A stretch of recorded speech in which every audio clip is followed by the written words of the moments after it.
Godzilla t-shirt? On. Cool sunglasses? On. Girlfriend? Non-existent? Oh yeah.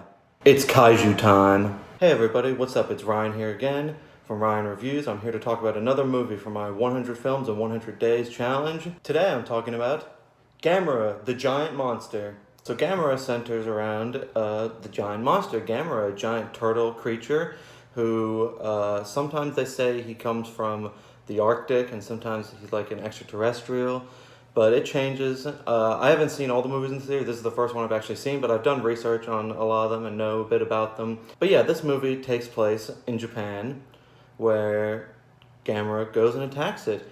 There's a young child who thinks he's best friends with Gamera. That's a constant thing throughout the series. They call Gamera the friend of all children because he likes to save kids, I guess. I'll be honest with you guys, this film's really boring. I didn't enjoy it at all. It was really bad. It was only an hour and 20 minutes long, but it felt like it was upwards of 2 hours. That's how slow and miserable it was. So this film was released in 1965, 11 years after the very first Godzilla movie, Gojira, was released in Japan. There's definitely a reason why they call this the poor man's Godzilla. It has none of the same fun and charm and interesting stuff that Godzilla has. It's just a lame ripoff. The whole film takes itself way, way too seriously. They don't have any fun with it. They don't embrace the goofiness. They treat it like it's supposed to be like a real horror film. The coolest scene in the movie is a scene where Gamera takes his limbs and puts them inside of his body and starts spinning around with rocket jets coming out of his shell like a flying saucer. I forgot the word flying saucer for a second.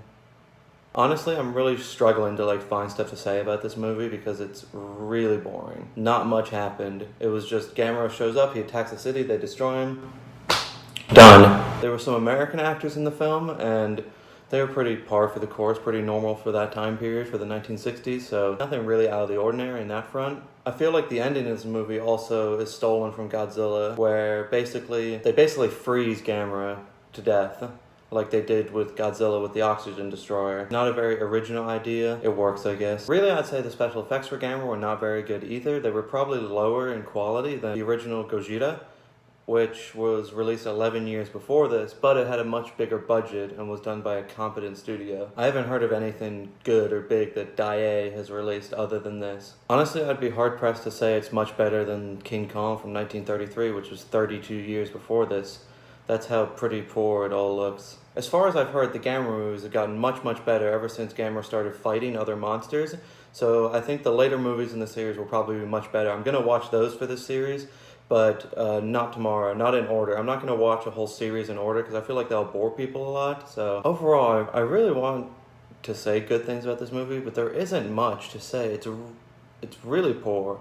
I was surprised by how much I didn't enjoy it, honestly. If you like kaiju films, if you love kaiju films like me, and you feel required to watch this film as part of watching all the Gamera movies so that you can compare Gamera with Godzilla, then I'd say watch it.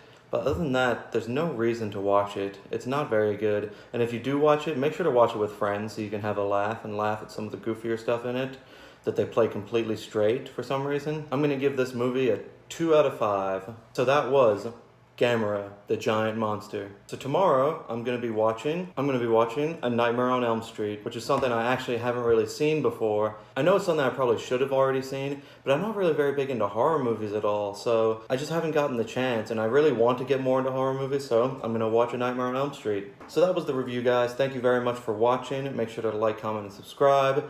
I have my Letterboxd review for this film in the description. I also have my Letterboxd profile. I have my friend Isaac Taylor's Letterboxd profile, who's also doing this sort of series for 100 films in 100 days. And also, I will have somewhere where you can buy this film on DVD that I watched today. Also, my friend Avant-Garde Criminal, who does my thumbnails, his Facebook page is down in the description as well if you want to follow him and like his art. It's very cool. Thank you very much. This has been Ryan Reviews, and I'll see you next time.